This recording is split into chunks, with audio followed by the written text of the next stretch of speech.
aujourd'hui, on a des complots pour le bon et pour le mal, comme toute l'histoire de l'humanité. On peut comprendre rien sans avoir un concept des complots. Dans quelqu'un comme toi, dans ta tête, c'est pas fou là, de parler de ça. Moi, c'est une évidence. Pour moi, c'est une évidence. L'idée, là, c'est que l'Empire britannique, en fait, est encore là. Et encore en train de diriger, dans le fond, la façon dont on voit les choses. La cœur du problème, et quand tu recherches les assassinations, on trouve la main invisible de l'Empire britannique et qui a pris contrôle de l'États-Unis, spécialement après la mort de John F. Kennedy. En fait, c'est une opération des services de renseignement. La crise d'octobre est une opération des services de renseignement. Quand les Britanniques sont arrivés, ils n'ont pas dit « Ah, ben on va vous donner le droit de vote, puis vous pouvez faire ce que vous voulez, faire vos lois. » Non, non, non, ça marche pas comme ça. Donc, les Britanniques ont pris le contrôle politique de tout le territoire et puis ils ont mis le système qu'ils pensaient être bon pour eux.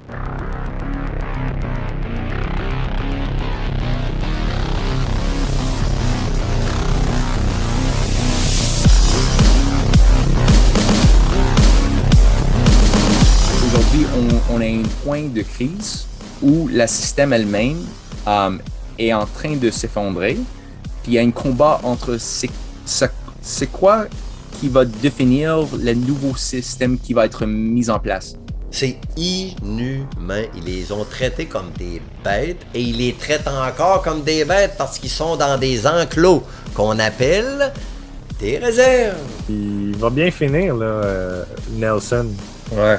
Non seulement il va bien finir, mais il va réussir aussi à entacher la réputation de Papineau par la suite. Et ça, c'était comme la origine de l'État profond, mais c'est pas commencé en 2016. Il y a quelque chose qui a eu de bon à quelque part qui a créé les années 60 et le développement qui s'est fait au Québec et dans plein d'autres pays. De Gaulle était comme le chef de file de ça. Zelensky, c'était juste une nouvelle marionnette contrôlée par Igor Kolomoïski, une oligarche ukrainien. Plus tu divises, plus Sa Majesté est content. Il y avait une standard, une réserve de Standard l'or d'or, ouais. qui était le base de la système avant 1971. Et après ça, c'était déconnecté par Henry Kissinger. Le takeover du coup d'État a été mis en place par des forces de Rockefeller, David Rockefeller, Zbigniew Brzezinski et des autres forces de la Trilateral Commission. La démocratie, c'est un petit peu ça aussi. On applique là, il y avait le terme de dire la tyrannie de la majorité. OK. Je crois que c'est une guerre psychologique, le QAnon. Mais pour moi, je crois que la façon que les choses comme ça marchent, c'est qu'ils utilisent un élément vrai. Fait que là, tu lis, tu t'informes, puis tu regardes, puis là, tu t'aperçois un peu, De Gaulle, il est venu. Quand De Gaulle est venu, 117, qui était là? Hey, c'est pas un évêque, c'est Daniel Johnson qui était là. Oh, c'est qui ça, ce gars-là, je connais pas? Ben là, tu fouilles, puis tu t'aperçois, oh, tabarnak, il écrit une constitution pour le Canada, une constitution républicaine qui aurait foutu Sa Majesté dehors.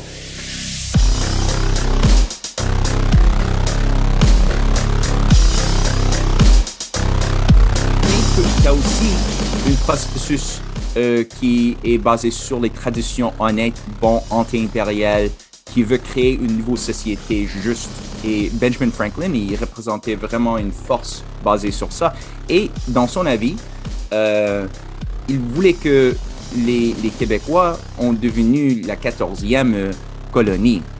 Et nous autres, quand on est Québécois, Canadiens, Français, on n'apprend pas ça. On n'a pas l'importance de cette valeur-là qu'on a eue dans l'histoire ici, puis à quel point que c'était important pour l'Empire britannique de nous contrôler. On pouvait faire jouer le monde et faire s'écrouler un empire. Tu sais, j'exagère un peu, mais en quelque part, c'est quand même ça. Ou je me trompe, ou ça te fait du sens? Ce que... Absolument. Non, 100%.